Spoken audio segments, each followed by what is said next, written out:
ॐ अज्ञानतिमिरान्धस्य ज्ञानाञ्जनशलाकया चक्षुरुन्मीलितं येन तस्मै श्रीगुरवे नमः। श्रीचैतन्यमनोभीष्टं स्थापितं येन भूतले स्वयं रूप कदा मह्यं ददाति स्वपदान्तिकं।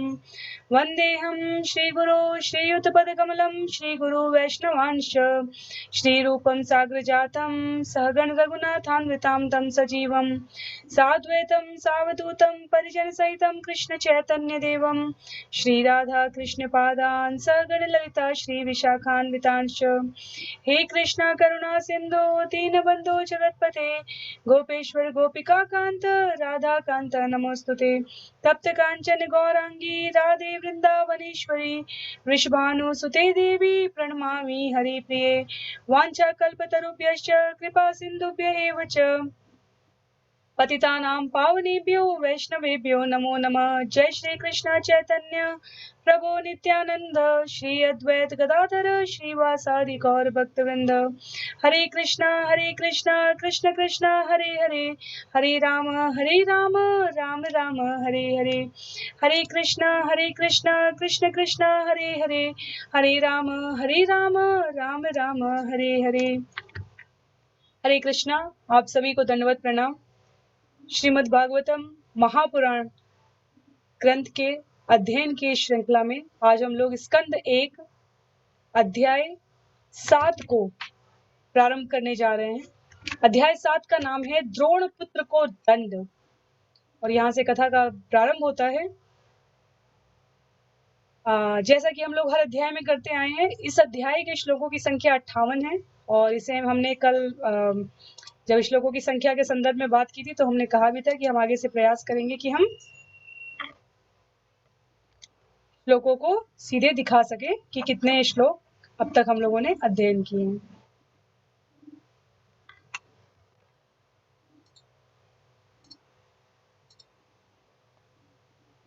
तो हम देख सकते हैं कि द्रोण पुत्र को दंड अध्याय 7 और इसमें 58 श्लोक है। तो प्रारंभ करते हैं। कल जो अध्याय 6 का एक बार जो है बिल्कुल संक्षिप्त में हम लोग पुनः स्मरण कर लेते हैं क्या हुआ था। तो नारद मुनि ने भक्त की महिमा को वहां पर जिस प्रकार से प्रतिस्थापित करते हुए नारद मुनि की वीणा को जो उन्हें भगवान से प्राप्त हुई थी उसके दिव्य नाद के बारे में, और वैकुंठ में देवर्षि नारद के अतिरिक्त अन्य ऋषियों का ऐसे निर्विरोध आवागमन नहीं है, इस बात की हमें वहां पे प्रामाणिकता मिली। हमें ये भी समझ और ज्ञान विकसित हुआ कि जो भगवान के भक्त होते हैं वो भौतिक जगत के इस प्रकार के आकर्षण को जब वो क्रॉस कर चुके हैं, जब उसके ऊपर ऊर्ध्वगति कर चुके होते हैं, तो वैकुंठों में और अन्य लोकों में उनका आवागमन किसी इस भी रोक टोक के बिना होता है। वो बिल्कुल निर्बाध तरीके से गति कर सकते हैं। तो व्यास मुनि नारद मुनि के इन शब्दों को सुनकर काफी उनकी जो चित्त की आकुलता थी, व्याकुलता थी, वो समाप्त हो जाती है, और नारद मुनि अपने आप को पुनः परमार्थ के लिए अग्रसरित कर चुके होते हैं, और व्यास देव को अपने जीवन का मार्गदर्शन मिल चुका होता है कि उन्हें अब क्या करना चाहिए। तो प्रसंग शुरू होता है जो श्लोक संख्या 1 है हमारे अध्याय 7 की, उसमें शौनक ऋषि बोलते हैं। तो शौनक ऋषि कौन है? शौनक ऋषि जो ऋषियों का समूह है उनका प्रतिनिधित्व कर रहे हैं, और सूत गोस्वामी हमारे कौन है? जो ये पूरी श्रीमद् भागवतम की कथा कह रहे हैं। तो हमने पहले भी कहा था कि इसमें 3 कथावाचक है पूरी श्रीमद् भागवतम में। तो सूत गोस्वामी और शौनक उवाच ऋषियों की जो है संवाद चल रहे हैं नैमिसारण्य के जंगल में। तो शौनक उवाच निर्गते नारदे सूत भगवान बादरायण श्रुतवांस्तद अभिप्रेतम तत किम करोद्विभु। तो श्री ऋषि शौनक ने पूछा कि हे सूत, जब महान तथा दिव्य रूप से शक्तिमान व्यास देव ने श्री नारद मुनि से सब कुछ सुन लिया था, तो फिर नारद जी के चले जाने पर व्यास देव ने क्या कार्य किया? तो ये कौन पूछ रहे हैं? ये शौनक ऋषि पूछ रहे हैं सूत गोस्वामी जी से, क्योंकि श्रीमद् भागवतम के वर्णन किए जाने के समय हमें संकेत मिलता है कि महाराज परीक्षित जो है अपने माता के गर्भ में बचा लिए जाएंगे। तो वो कथा भी यहाँ पर आनी है, और जो अश्वत्थामा के साथ कथा होनी है वो भी यहाँ पर आनी है। तो इससे इस महापुराण के इस आरंभ करने से पहले जो व्यासदेव ने समाधि ली है, जो सत्य की अनुभूति प्राप्त की है, वो ऋषि शौनक यहाँ पर अब सूत गोस्वामी जी से पूछ रहे हैं कि नारद मुनि से चर्चा होने के पश्चात उन्होंने क्या किया।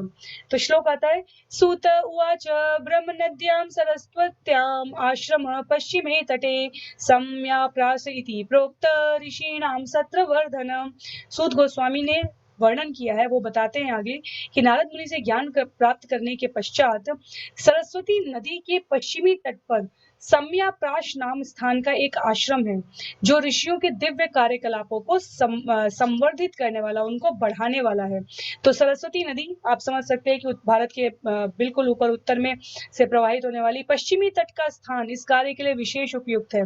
तो सम्याप्राश में व्यास देव जी का आश्रम बताया गया है। क्योंकि व्यासदेव जी गृहस्थ थे, हमें पता है सुखदेव जी उनके पुत्र है, तो उनका निवास स्थान आश्रम कहलाता है। आश्रम वास्तव में वो स्थान है, जैसे गृहस्थ के लिए भी आश्रम कहा गया है। आश्रम वो स्थान है जहाँ आध्यात्मिक कार्यकलाप सर्वोपरि होता है। फिर चाहे वो किसी तपस्वी का आश्रम हो, चाहे किसी गृहस्थ का आश्रम हो, पूरी वर्णाश्रम व्यवस्था ही इसी प्रकार से व्यवस्थित की गई है कि जीवन की जो आध्यात्मिक कार्यकलाप हो वो सर्वोपरि होने चाहिए। आध्यात्मिक संस्कृति एक समान लक्षित होती है, चाहे आश्रम कोई भी हो, तो चाहे वो ब्रह्मचारी हो, गृहस्थ हो, वानप्रस्थ हो या सन्यासी हो। तो जब भी केवल आध्यात्मिक संस्कृति की बात होती है, तो आश्रम की व्यवस्था यही होनी चाहिए कि आध्यात्मिक कार्यक्रम वहां सर्वोच्च होने चाहिए। केवल वैराग्य के अंतर पर औपचारिकताएं की जाती हैं। तो सन्यासी अपने व्यवहारिक वैराग्य के बल पर सम्माननीय दृष्टि से देखे जा सकते हैं, अन्यथा आश्रम, ऐसा नहीं है कि गृहस्थी प्रचार नहीं कर सकते, ऐसा नहीं है कि वानप्रस्थ वाले प्रचार नहीं कर सकते। गृहस्थियों के लिए सीमित इंद्रिय भोग को संस्तुति दिया गया इसलिए ताकि वो अन्य 3 आश्रमों को सहयोग प्रदान करें, पर ऐसा कहीं नहीं है कि गृहस्थी प्रचार प्रसार नहीं कर सकते। आश्रम शब्द का ही अर्थ है अपने आप में कि आध्यात्मिक संस्कृति यहाँ सर्वोच्चपरि होती है। तो यहाँ पर जब इस प्रकार क्रम आगे चलता है सूत गोस्वामी जी का वर्णन करने के लिए, जो हमारे व्यासदेव हैं उनके आश्रम का, तो वो बताया जाता है कि वहां पर उनके आश्रम में एक बेरी के वृक्ष से घिरा हुआ स्थान था, जहां पर अपने व्यासदेव शुद्धि के लिए जल का स्पर्श किया उन्होंने, जिस प्रकार ध्यान धारणा में बैठे जाते हैं, और नारद मुनि के आदेश का स्मरण करते हुए, मनन करते हुए वो ध्यान धारणा में बैठ गए। तो बहुत सुंदर एक श्लोक आता है जो अध्याय 4 में, इस अध्याय के श्लोक संख्या 4 में है। उसमें बताया गया है कि वास्तव में जब कोई ध्यान करने के लिए इस प्रकार अपने आप को प्रस्तुत करता है तो उसकी क्या स्थिति होती है। एक मिनट।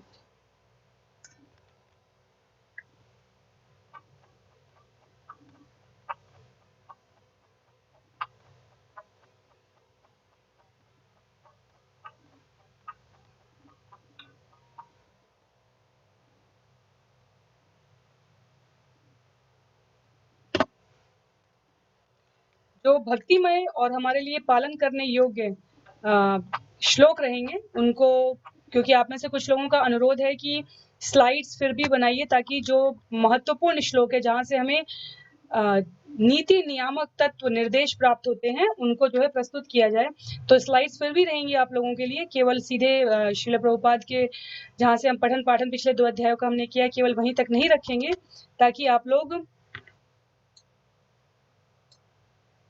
ताकि हमारे पास एक अच्छा रिजर्व बैंक अपने सुंदर श्लोकों का श्रीमद् भागवतम का, जो हमें सतत स्मरण रहना चाहिए। जैसे भगवत गीता में तो 700 श्लोक हैं, लेकिन इसमें कितने श्लोक हैं हमारे? 18,000 श्लोक हैं। तो 18,000 श्लोकों की स्लाइड बनाने का कोई अर्थ नहीं है, क्योंकि फिर सीधे पुस्तक से ही क्यों ना पढ़ लिया जाए, पर वो जो भी श्लोक हैं जहां से हमें सूत्र प्राप्त होते हैं जीवन के, वो सब यहाँ पर संकलित किए जाते रहेंगे और समय समय पर आप लोगों को व्हाट्सएप ग्रुप के माध्यम से प्रदान किए जाएंगे।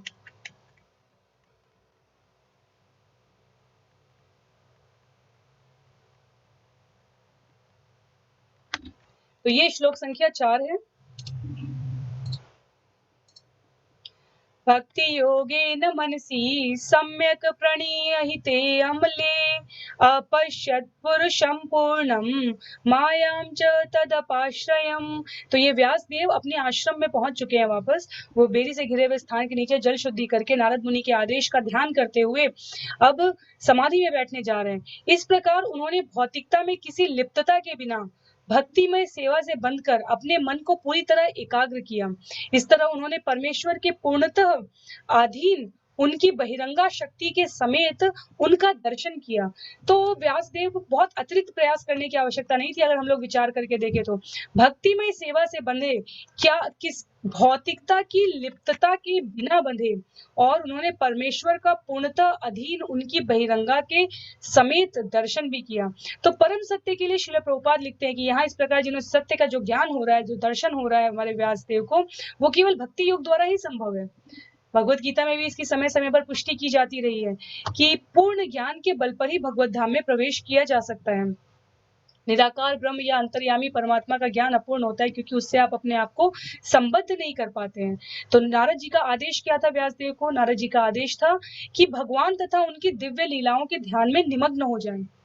और व्यासदेव को ब्रह्म तेज के कारण, जो उनका निराकार का जो उनका भाव था, उससे उन्हें पूर्ण दृष्टि नहीं प्राप्त हुई थी। तो पूर्ण दृष्टि तो क्या है? जगत में रहते हुए जीव को जब जगदीश प्राप्त हो जाते हैं तो वो पूर्ण दृष्टि होती है। पूर्ण दृष्टि तो भगवान का व्यक्तित्व है, सूर्य देव है, केवल सूर्य एक गोला नहीं है। इसकी पुष्टि 7.19 में भी की गई है भगवत गीता में।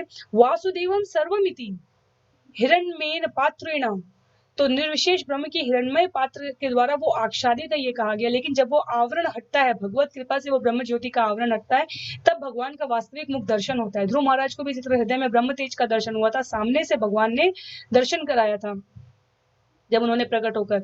अंतरंगा शक्ति क्या है और बहिरंगा शक्ति क्या है, इसके बारे में हमने पहले भी वर्णन किया था। भगवान की 3 प्रमुख शक्तियां हैं, अंतरंगा, बहिरंगा और आंशिक शक्ति। आंशिक शक्ति हम सब जीव है। अंतरंगा शक्ति में 3 शक्तियां आती हैं, संवित, संधिनी और लादिनी।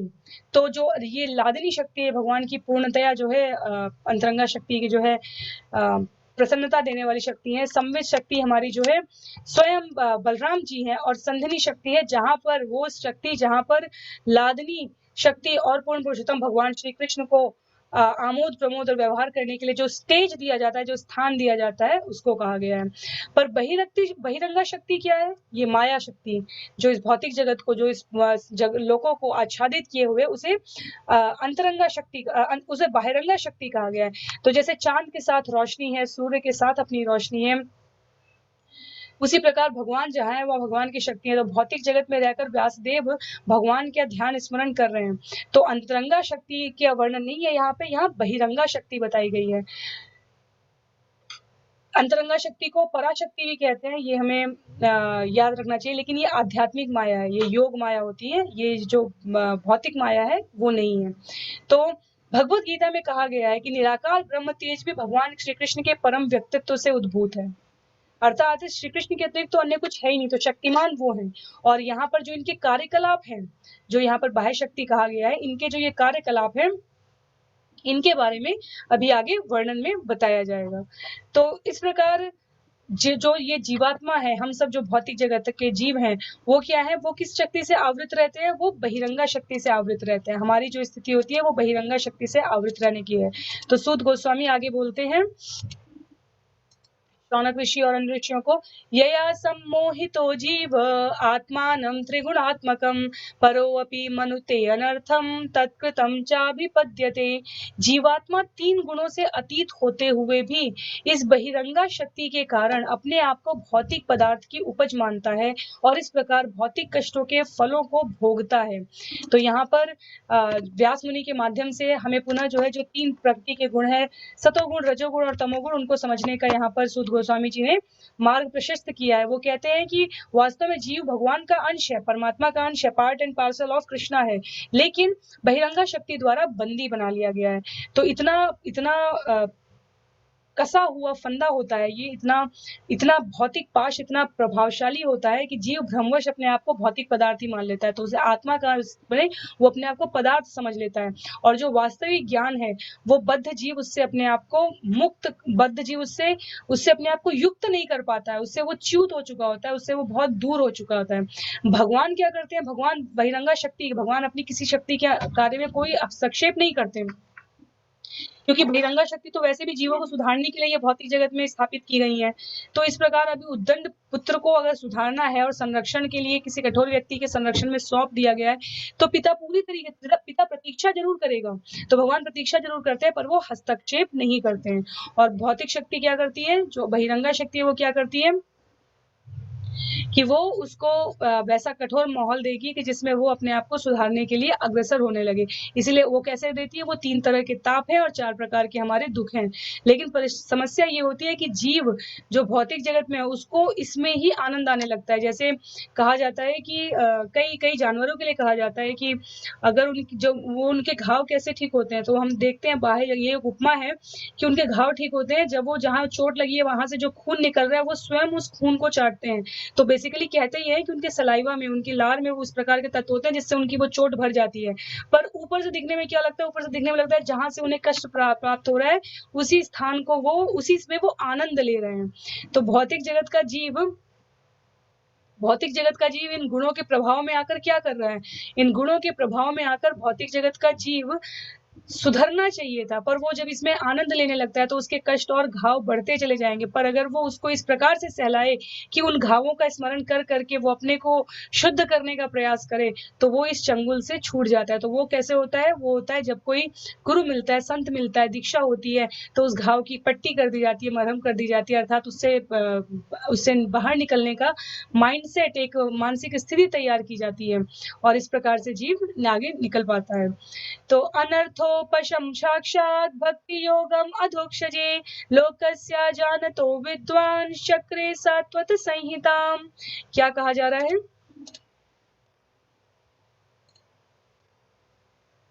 जीव के भौतिक कष्ट जिन्हें वह अनर्थ समझता है, भक्ति योग द्वारा प्रत्यक्ष रूप से कम किए जा सकते हैं, किंतु अधिकांश जन इसे नहीं जानते। इसलिए विद्वान व्यासदेव ने इस वैदिक साहित्य का संकलन किया है जिसका संबंध परम सत्य से है। तो अनर्थकारी ये कष्ट हैं जिन्हें हम भौतिक जगत में भोग रहे हैं, लेकिन भक्ति योग के द्वारा इन्हें प्रत्यक्ष रूप से कम किया जा सकता है। आप विचार करके देखिए, जो भक्ति योगी होता है वो अपने जीवन में कैसे कहा जा रहा है, मैंने कहा ना कि जैसे चाट के उस घाव को आप उस घाव को ठीक कर सकते हैं।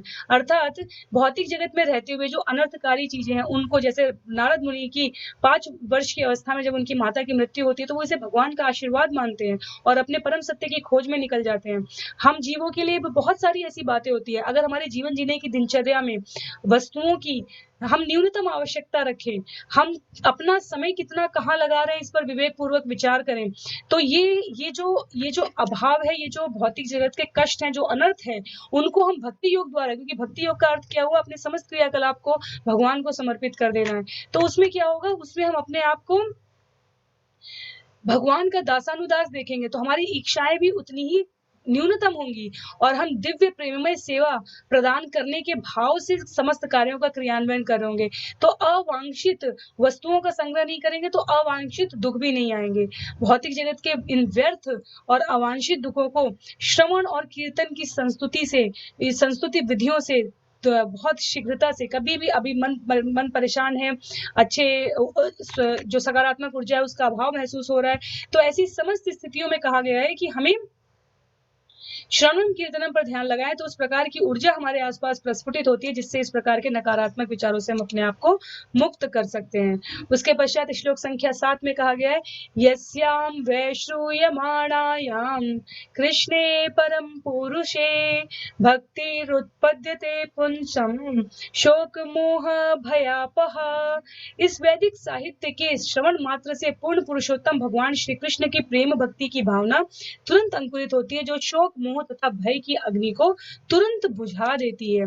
तो इस वैदिक, इस हमारे ग्रंथ की बात की जा रही है श्रीमद् भागवतम की, कि सुनने मात्र से, वैदिक साहित्य के श्रवण मात्र से, श्रवण की बहुत महिमा है। आप जहां भी देखेंगे कान सर्वाधिक प्रभावशाली इंद्रिय कहा गया है। जब मनुष्य प्रगाढ़ निद्रा में सो रहा होता है, जब अन्य इंद्रियां भी सुप्तावस्था जैसी लगती हैं, तो भी ये इंद्रिय सक्रिय रहती है। मनुष्य जागते रहते हुए शत्रु से अपनी रक्षा कर सकता है, लेकिन निद्राधीन होने पर केवल कान ही आपको बचा सकते हैं। अगर श्रवण शक्ति नहीं है तो सो रहे गहरी निद्रा में तो आंख खुलेगी, इसके बहुत कम चांस है, लेकिन आवाज जाती है। तो इसीलिए जीवन की सर्वोच्च सिद्धि प्राप्त करने के संबंध में भी श्रवण का महत्व बताया गया। आवाज जाती है तो हम तुरंत खुल जाते हैं, जाग जाते हैं, हमारी निद्रा खुल जाती है।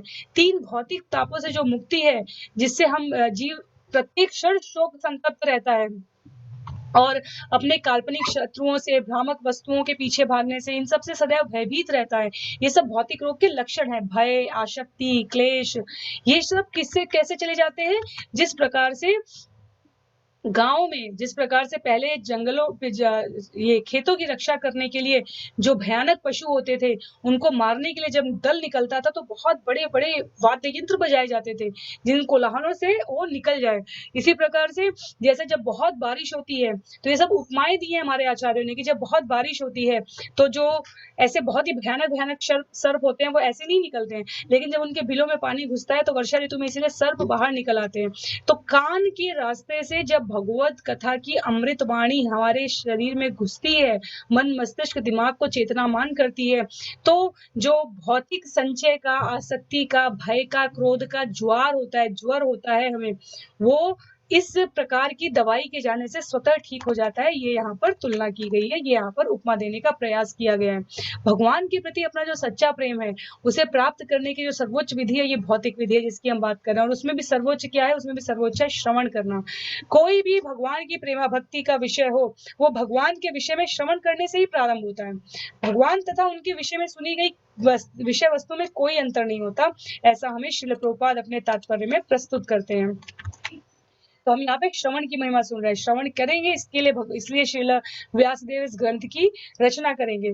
ये दिव्य शब्द इतने प्रभावशाली होते हैं कि जब भौतिक प्रभावों को दूर करना होगा तो वो अवश्य ही असर दिखा रहे हैं। हमारे चैतन्य महाप्रभु ने अवतार ही लिया, भक्त अवतार, ताकि वो हमेशा कीर्तन कर सके, जिससे लोग उनके श्रवण कर सके। कहीं से भी जा रहे हो, कीर्तन कर रहे हो, भक्तों को कहे कीर्तन करो। हम सबको कहा जाता है कि हरिनाम जप करो, जिसके कान में ये नाम पड़ेगा वो असर करेगा ही करेगा। जैसे कि दवाई मुंह से डालने पर शरीर पर असर करती है, शरीर के उस अंग को जहां पे भी घाव है वहां असर करती ही है। तो उसके पश्चात सूत गोस्वामी बताते हैं कि दर्शन हो गया, बहिरंगा शक्ति के बारे में स्पष्टीकरण हो गया, और हमारे व्यास देव ने अब ग्रंथ की रचना कर ली। किस ग्रंथ की? श्रीमद् भागवतम महापुराण की। और सबसे पहले इसे किसे पढ़ाया? शुकम अध्याय पयामास, सुखदेव गोस्वामी को पढ़ाया। सुखदेव गोस्वामी तो पहले से ही हमारे क्या है? वो तो पहले से ही आत्म साक्षात्कार में निरत है। तो प्रश्न ये आता है कि फिर सुखदेव गोस्वामी को इसके पढ़ने का क्या औचित्य था? तो आचार्य कहते हैं कि श्रीमद् भागवतम निवृत्ति मार्ग पर अग्रसर होने का विज्ञान है।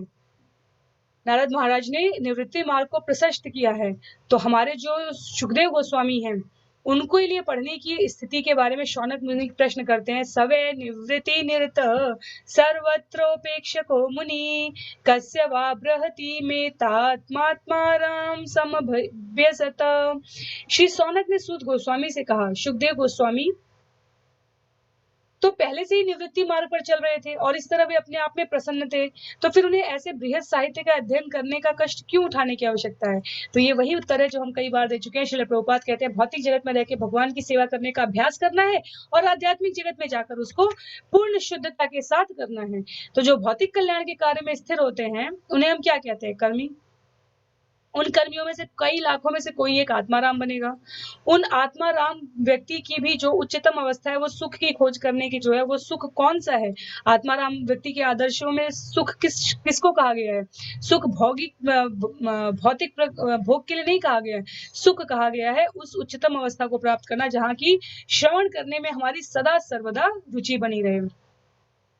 तो इस प्रकार सूत गोस्वामी उत्तर देते हैं शौनक गोस्वामी का कि ये जो आत्माराम शब्द है ये बहुत महत्व का है, बहुत ही महत्व का है।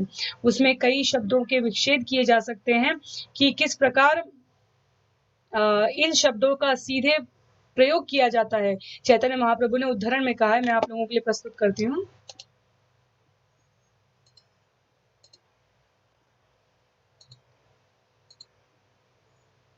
आप देख सकते हैं उन्होंने कहा है कि जो आत्मा में आनंद लेते हैं ऐसे व्यक्ति भगवान के आत्माराम और विशेष रूप से जो आत्म साक्षात्कार के पद पर स्थापित हो चुके हैं, ऐसे आत्माराम यद्यपि समस्त प्रकार के भौतिक बंधनों से मुक्त हो चुके हैं, फिर भी भगवान की अनन्य भक्तिमय सेवा में संलग्न होने के इच्छुक रहते हैं।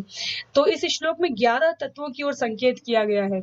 आत्मारामश्च मुनियो निर्ग्रंथाप्युरुक्रमे कुर्वन्त्य हेतु किं भक्तिं मिथ्यात्म्बु गुणो हरि। किस किस के बारे में कहा गया है? आत्माराम, मुनिय, निर्ग्रंथ, अपि च उरुक्रम कुर्वन्ति अहेतुकीम भक्तिम इत्थत भूत गुण और हरि। और ये सब क्या है? ये सब जो है आत्माराम शब्द के 7 पर्याय जो विश्व प्रकाश संस्कृत कोश के अनुसार बताया गया वो क्या है? ब्रह्म, शरीर, मन, प्रयत्न, सहिष्णुता, बुद्धि तथा आदतें। तो आत्माराम शब्द का पर्यायवाची है ये। अगर हम विचार करके देखें तो ये कितना हमें बेमेल लगता है, लेकिन इनकी उत्पत्ति से ही इनका संबंध स्थापित होता है। तो ये जितने भी शब्द यहाँ पर प्रयोग किए गए 7 प्रकार के, ये आत्माराम के पर्यायवाची इसलिए कहे जा सकते हैं क्योंकि शरीर, मन, प्रयत्न, सहिष्णुता, बुद्धि, व्यक्तिगत आदतें और ब्रह्म, इन सभी का इससे संबंध है आत्माराम व्यक्ति के पूरे जीवन से, क्योंकि उसका कुछ भी भौतिक के लिए तो है ही नहीं। तो अब कथा आगे बढ़ रही है और हमारे सूत गोस्वामी जी ने ये वर्णन करने के पश्चात कि किस प्रकार से उन्हें बताया है।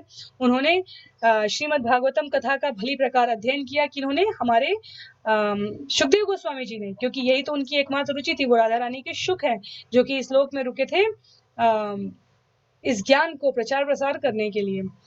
तो अब श्लोक संख्या 12 में आता है, परीक्षितो अतः राजर्षे अजन्म कर्म विलापनम संस्थां च पांडुपुत्राणाम वक्षे कृष्ण कथोदयम। सूत गोस्वामी ने शौनक आदि ऋषियों को संबोधित किया। अब मैं भगवान श्री कृष्ण की दिव्य कथा तथा राजर्षि परीक्षित महाराज के जन्म, कार्यकलाप तथा मोक्ष विषयक वार्ताएं एवं पांडुपुत्रों द्वारा गृहस्थाश्रम के त्याग की कथाएं कहने जा रहा हूँ। तो सूत गोस्वामी जी बता रहे हैं कि अब मैं कथा कहने जा रहा हूँ किनके बारे में, क्योंकि भागवतम की कथा कहाँ से प्रारंभ हो रही है? जहाँ कुरुक्षेत्र का युद्ध समाप्त हो चुका है। श्रीमद् भगवत गीता कहाँ से आई? जहाँ कुरुक्षेत्र का युद्ध शुरू हुआ था। तो भगवत गीता क्या है? भगवत गीता भगवान के द्वारा कही गई कथा है। और भागवतम क्या है? भागवतम है, आज आप में से किसी ने प्रश्न किया था, तो हमने स्कंद 1 के अध्याय 1 के सत्र 1 में इसको बहुत ही विस्तार में बताया था। यहाँ से संक्षेप में कह लेते हैं।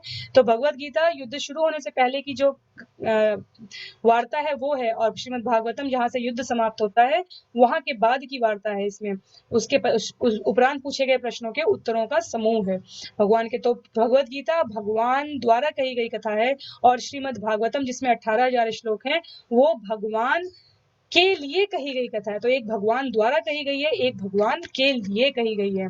तो अगर कृष्ण का अस्तित्व ना माना जाए तो जो भी पुराण, महाभारत, ये सब क्या रह जाएंगे? केवल कहानियां रह जाएंगी। इसीलिए जब लोग माइथोलॉजी शब्द का प्रयोग करते हैं तो वो अनुचित है, अर्थात वो कृष्ण को एक महापुरुष के रूप में स्वीकार करते हैं, पर एक भगवान के रूप में नहीं। इसलिए कभी नहीं बताइए अपने घर में, परिवार में, संबंधियों में, मित्रों में, चर्चा में, बच्चों से, किसी से भी कि मैं रामायण इज अ माइथोलॉजी या महाभारत इज अ माइथोलॉजी। ये सब सत्य घटनाएं हैं। अगर ये घटनाएं ना हो, अगर ये कहानियां ना हो, तो ऐसी कौन सी कथा है जो युग युगांतर से गाई जा रही है? अगर वो सत्य नहीं होती और केवल आध्यात्मिक कथा, निरा कहानियां होती, इतिहास की माइथोलॉजीज होती, तो फिर उनका इतना अविचल भाव से ये गान नहीं होता। जो इस गान को धारण करते हैं उन्होंने इसका अनुभव ही अपने जीवन में अनुभव कर रखा है। पर अनुभव का अनुभव आप बता नहीं सकते, अनुभव का अनुभव शब्दों में व्यक्त नहीं किया जा सकता। विवेकानंद जी ने भी ये बात कही है, हमारे गोस्वामी ने भी ये बात कही है कि आप अनुभव क्या हुआ, मुझे ठंडा लगा, मुझे गर्म लगा, मुझे पसीना आया, मैं थक गई, इस प्रकार की बातें ये अनुभव है। आप ये अनुभव कह सकते हैं, लेकिन अनुभव का अनुभव आप पदार्थ रूप में व्यक्त नहीं कर सकते अनुभव के अनुभव को, कि ऐसा लगने के पश्चात आप कह सकते हो मैं बहुत भयभीत हुआ, मैं बहुत क्रोधित हुआ, मैं बहुत प्रसन्न हुआ। पर ये शब्द है संज्ञा, ये आपके जो है संज्ञा सूचक विशेषताओं के लिए है, ये आपके अनुभव के अनुभव को नहीं बताते हैं। तो कथाएं जब हम सुनने जा रहे हैं तो हमें किस भाव से सुनना है? हमें सुनना है कि ये सत्य है, क्योंकि इनमें भगवान श्री कृष्ण है इन कथाओं में, और इन कथाओं को श्रवण मात्र से इनमें जीवन जीने का जो दर्शन है, जो सिद्धांत बिंदु हमें प्राप्त होते हैं, उनसे हम अपने जीवन की प्रेरणा ले सकते हैं।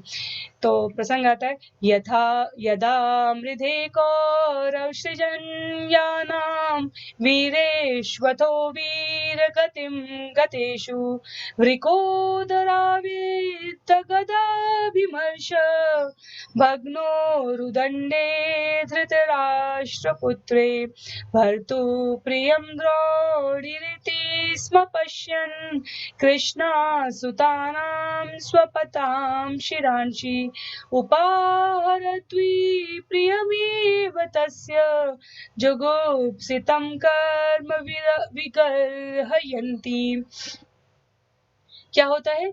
जब दोनों दलों अर्थात कौरवों तथा पांडवों के अपने अपने योद्धागण कुरुक्षेत्र के युद्ध स्थल में मारे जा चुके और मृत योद्धाओं को उनकी इच्छित गति प्राप्त हो गई। और जब भीमसेन की गदा के प्रहार से मेरुदंड टूट जाने से धृतराष्ट्र का पुत्र विलाप करता गिर पड़ा, तो द्रोणाचार्य के पुत्र अश्वत्थामा ने द्रौपदी के सोते हुए 5 पुत्रों के सिरों को काटकर मूर्खतावश उन्हें उपहार स्वरूप यह सोचते हुए उसे अर्पित किया कि इससे उसका स्वामी प्रसन्न होगा। लेकिन दुर्योधन ने इस जघन्य कृत्य की निंदा की और वह तनिक भी प्रसन्न नहीं हुआ। तो ये जो श्रीमद् भागवतम में भगवान श्री कृष्ण की दिव्य लीला ये कुरुक्षेत्र के समाप्त होने से प्रारंभ हो रही है।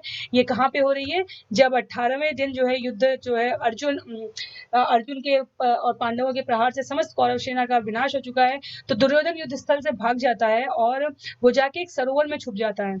अगर हमें हम सबको कथा पता ही होगी तो उसको हम लोग पुनः स्मरण कर लेते हैं। और वहां पर जाके सरोवर में जब वो छुप जाता है तब तक बलराम जी भी वापस आ चुके हैं और भीम ललकारते हैं दुर्योधन को। तो दुर्योधन शत्रु है, दुर्योधन हार चुका है, पर फिर भी उसके अंदर क्योंकि क्षत्रियों वाली बात है, स्वभाव उसका वही है, तो वो अपने शत्रु की ललकार को अगर कोई ना स्वीकार करे तो ये एक तरह से मृत्यु के समान होता है। ये बहुत ही दुखदाई अपयश होता है।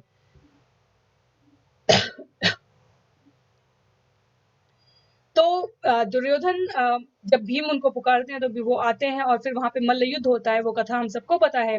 और मल्ल युद्ध में जो गदा युद्ध होता है उसमें जंघे के नीचे प्रहार नहीं करना चाहिए, पर भीम भगवान का आदेश पाकर, क्योंकि हमें अगर स्मरण हो तो भीम ने प्रतिज्ञा की थी कि दुर्योधन ने जब द्रौपदी का वस्त्रहरण चल रहा था प्रसंग आया था जब राजमहल में, तो दुर्योधन अपनी जंघा की तरफ इशारा करके कहता है, ये अपमान सूचक था। वो द्रौपदी को आमंत्रित करता है कि आओ यहाँ मेरे जंघे पर आकर बैठो। तो भीम ने उस अपमान को याद करते हुए, भगवान कृष्ण उन्हें याद करते हैं, थपकी देते हुए उन्हें स्मरण कराते हैं कि याद करो। और भीम ने कहा था कि मैं जिन जंघाओं की तरफ तुमने इशारा किया है, मैं उनको तोड़कर उसका जो है लहू पान करूंगा।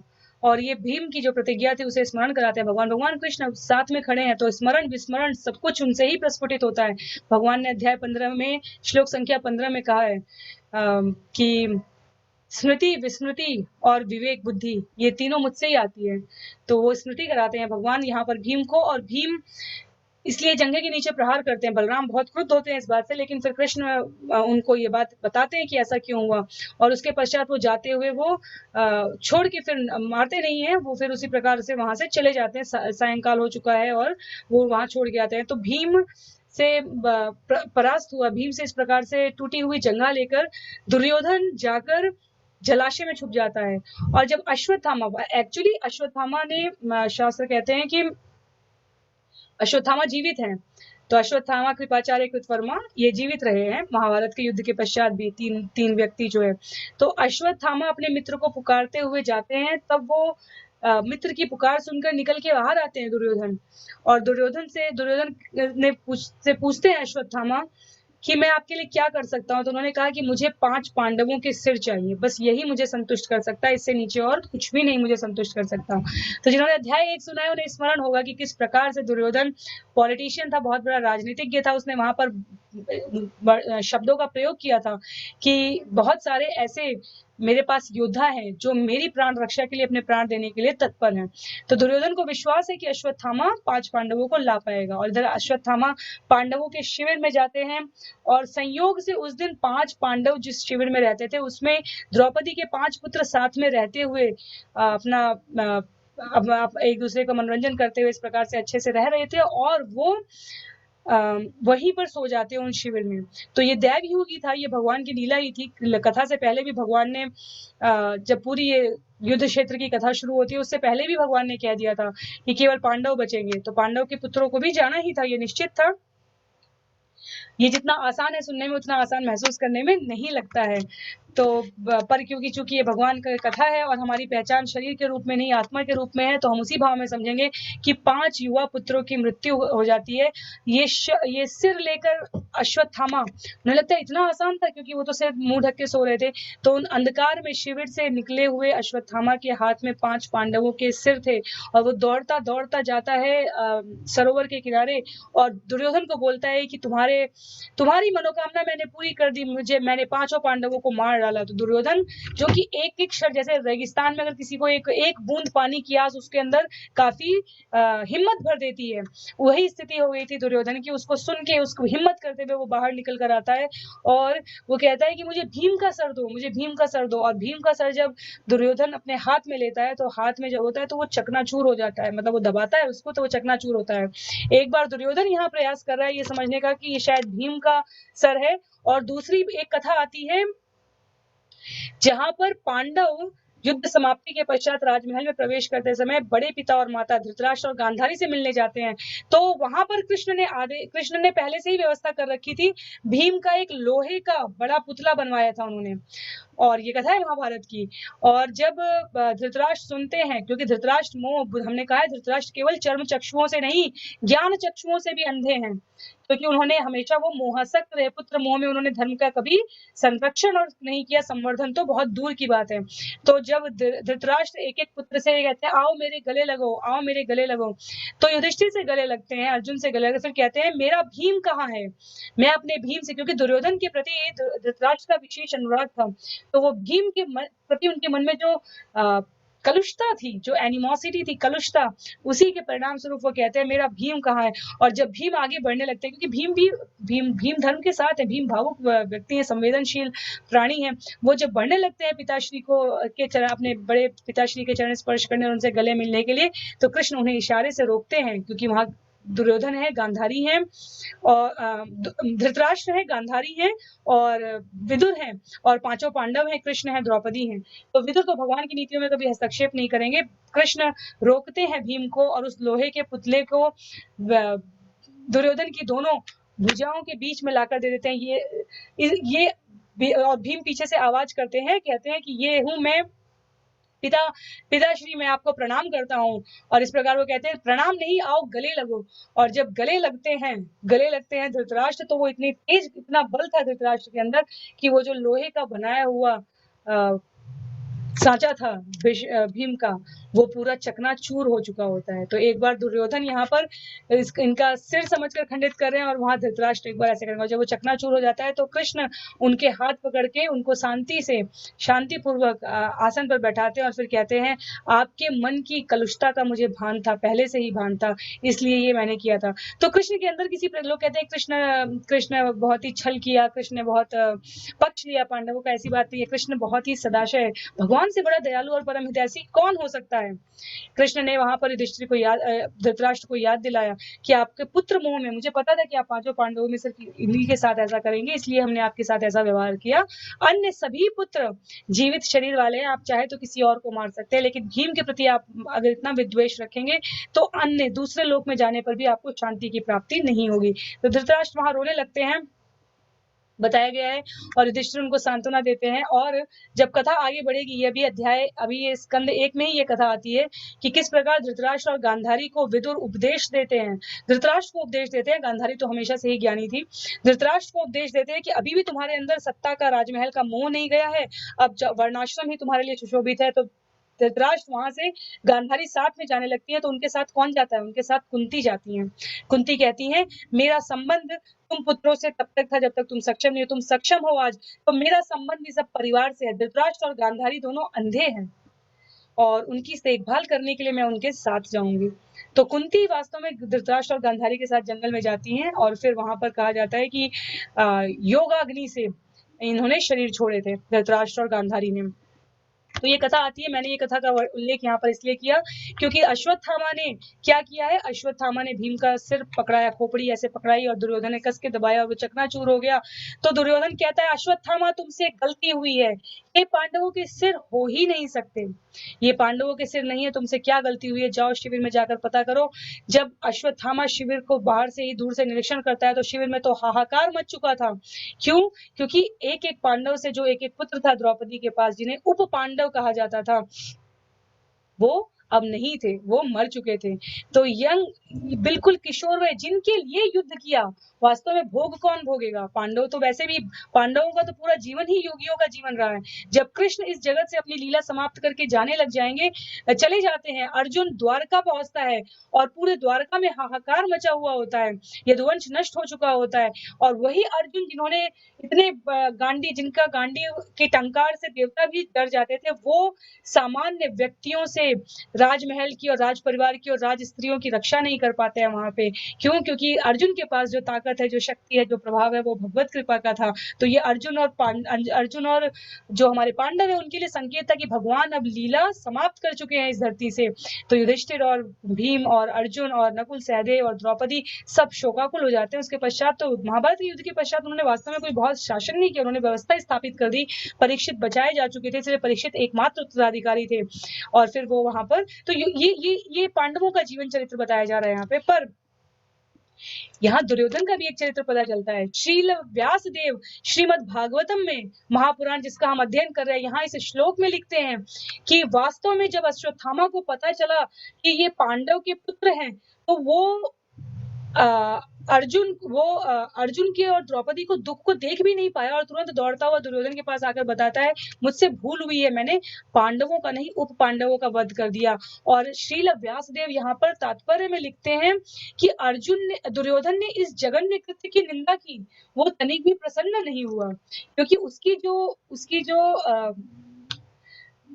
उसका जो मानसिक संताप था, वो पांडवों की वजह से था। कहीं ना कहीं उसे भी पता था कि ये एक परिवार है। ये एक व्याख्या की गई है आचार्यों द्वारा। दूसरी व्याख्या ये की गई है कि अब अश्वत्थामा का दोबारा शिविर में प्रवेश भी नहीं हो सकता, तो अब शिविर में भी प्रवेश नहीं हो सकता, तो किस प्रकार अब पांडवों को वो मार पाएगा? ये तो अब असंभव है। तो ये उसको निराशा भी हो जाती है। तो अपने अपने भाव के अनुसार आचार्य लोग अलग अलग टिप्पणियां करते हैं। उसके पश्चात श्लोक संख्या 15 में है, माता शिशूनाम निधनम सुतानाम निशम्य घोरम परितप्यमाना तदा रुदत्वाश्पकलाकुलाक्षी तां सांत्वयन्ना किरीटमाली। पांडवों के पांचों पुत्रों की माता द्रौपदी अपने पुत्रों का वध सुनकर आंसुओं से भरी आंखों के साथ शोक से विलाप करने लगी। इस घोर क्षति में उसे ढांढस बंधाते हुए अर्जुन उससे इस प्रकार बोले। तो माता है द्रौपदी। ये प्रसंग आता है कि जब युद्ध शुरू होने से पहले भी द्रौपदी और भगवान एक कक्ष से बाहर की तरफ इस प्रकार देख रहे हैं। भगवान दिखाते हैं, इस व्यू रचना जब चल रही है और तैयारियां चल रही हैं सेनाओं की, तो भगवान द्रौपदी की तरफ, भगवान बहुत ही खिन्न मन, बोलते नहीं है लेकिन उनके भाव बड़े ही गंभीर होते हैं। तो ऐसा कहा गया है कि द्रौपदी पूछती हैं कि भगवान केशव परिणाम क्या होगा, क्योंकि वो भगवान कृष्ण कहे गए हैं और द्रौपदी का एक नाम कृष्णा है, तो वो सखी कहते हैं द्रौपदी को। तो कहते हैं कि कृष्ण क्या होगा, परिणाम क्या होगा? तो भगवान सिर्फ विषीदन्नम, जो शब्द प्रयोग होता है, कि खिन्नता से मुस्कुराते हुए कहते हैं कि तुम्हारे और पांडवों के अतिरिक्त और कोई नहीं बचेगा। तो द्रौपदी उस समय ये नहीं सोच पाई कि पांडवों का अर्थ उप पांडव नहीं है। द्रौपदी ये नहीं विचार कर पाई। पांडवों के अतिरिक्त का अर्थ उन्होंने अपने तरफ की समस्त जो उनमें भाग ले रहे हैं उनके सापेक्ष, उनके संदर्भ में ये विषय समझा उन्होंने। तो वो द्रौपदी के लिए इसलिए लिखा है कि वो वैसे तो वो मानसिक स्थिति से तैयार थी कि परिणाम युद्ध का इतना भयंकर होगा, लेकिन अब जब युद्ध समाप्त होने के पश्चात इस प्रकार पुत्रों का वध सुन लिया, तो आंसुओं से भरी आंखों के साथ वो शोक से विलाप करने लगी, जो कि स्वाभाविक है। मात्र स्नेह से ये हम सब समझ सकते हैं कि ये स्वाभाविक है। तो आज के लिए जो अंतिम श्लोक है हमारा, वो अर्जुन है। अर्जुन ढांढस बता रहे हैं। अर्जुन क्या कहते हैं द्रौपदी को, तदा शुचस्ते प्रमृजामि भद्रे यद ब्रह्म बंधो शिरतताइन गांडीव मुक्ते विशिखे रूपारे त्वाक्रम्य यत्स्नास्य शिदग्ध पुत्रा। हे देवी, जब मैं अपने गांडीव धनुष से छोड़े गए तीरों से उस ब्राह्मण का सिर काट के तुम्हें भेंट करूंगा, तभी मैं तुम्हारी आंखों से आंसू पोंछूंगा और तुम्हें सांत्वना प्रदान करूंगा। तब तुम अपने पुत्रों के शरीरों का दाह करने के बाद उसके सिर पर खड़ी होकर स्नान करना।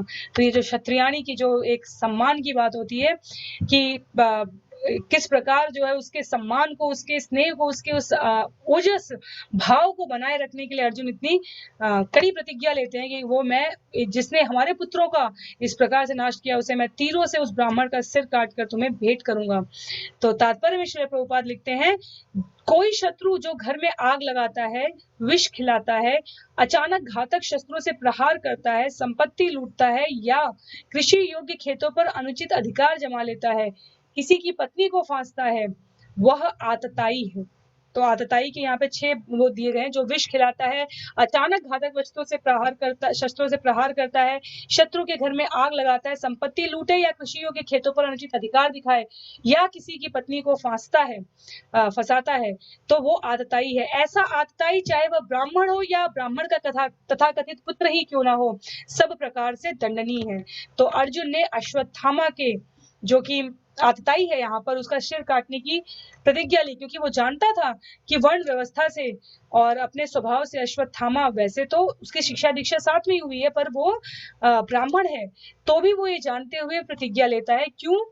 क्योंकि उसने जो कार्य किया, हमारे यहाँ जाति व्यवस्था हमेशा यही कही गई कि ब्राह्मण का जो कर्म है वो क्या है, अगर वो उस प्रकार का कर्म नहीं कर रहा है, उसने कसाई जैसा काम किया कि रात के अंधेरे में आकर मुंह से ढके सोए हुए पुत्रों का सर काट के चला गया, तो वो आतताई हो गया, क्योंकि उसने अचानक घातक शस्त्रों से प्रहार किया। और ऐसे धूर्त ब्राह्मण के पुत्र को मारने में कोई पाप नहीं है, ये शास्त्र को यहाँ पर उद्धृत किया गया। कई बार लोग कहते हैं शास्त्र हमें कायर बनाते हैं, भीरू बनाते हैं, वो हर समय भक्ति की बात करते हैं, ऐसा कदापि नहीं है, कहीं पर भी नहीं है। भगवान ने अर्जुन को धर्म की रक्षा की स्थापना करने के लिए कहा था कि गांडीव उठाओ, शस्त्र उठाओ, और भगवान समय समय पर द्वापर में इसीलिए प्रोत्साहित करते हैं। कई बार लोग कहते हैं कि राम और कृष्ण स्वभाव, गुण, दृष्टि, वो मर्यादा पुरुषोत्तम है, वो पूर्ण पुरुषोत्तम है, सभी दृष्टि से समान है, तो फिर हमारे श्रील प्रभुपाद ने भगवान कृष्ण की स्तुति पे ज्यादा प्रयास जोर क्यों दिया है और राम के पर क्यों नहीं दिया है? ये प्रभुपाद जी की व्यवस्था नहीं है, ये स्वयं भगवान के वचनों का अर्थ है, सार है, जो हमें शास्त्रों में सुनने को और पढ़ने को मिलता है कि जब युग क्रमगत तरीके से बढ़ते हैं, तो एक युग के बाद से दूसरे युग में धर्म धीरे धीरे क्षय हो ही रहा होता है। तो त्रेता युग में फिर भी बहुत धर्म बचा हुआ था, और त्रेता युग की तुलना में द्वापर में धर्म की स्थिति ये थी कि घर में ही अधर्मी हो गए थे। त्रेता युग में दूसरे देशों में अधर्मी थे, द्वापर में धर्म ही अधर्मी हो चुके थे, और कलयुग में एक व्यक्ति के अंदर ही धर्म और अधर्म दोनों निवास करता है। तो आचार्यों के द्वारा जो संस्तुति युक्त वाक्य है, श्रील प्रभुपाद उस पर आचरण कर रहे हैं, जिसमें कहा गया है कि कलयुग के जीवों के लिए भगवान का कृष्ण रूप प्रभावी है। क्यों? क्योंकि उन्हें इससे ये समझ में आएगा कि धर्म का मर्म कैसे बचाया जाए। तो उन्होंने, जैसे इस प्रसंग में स्वयं जो ब्राह्मण है वो स्वभाव से ब्राह्मण नहीं है, कर्म से ब्राह्मण नहीं है, वो सिर्फ जन्म से ब्राह्मण है। तो भगवान यहाँ धर्म का मर्म बचाते हुए कहते हैं कि यहाँ ब्राह्मण की परिभाषा से अधिक महत्वपूर्ण क्या है? यहाँ ब्राह्मण की परिभाषा से अधिक महत्वपूर्ण है आतताई की परिभाषा का पालन करना। इसने अचानक आकर शस्त्रों से संहार किया है, प्रयास किया, ये मारने योग्य है।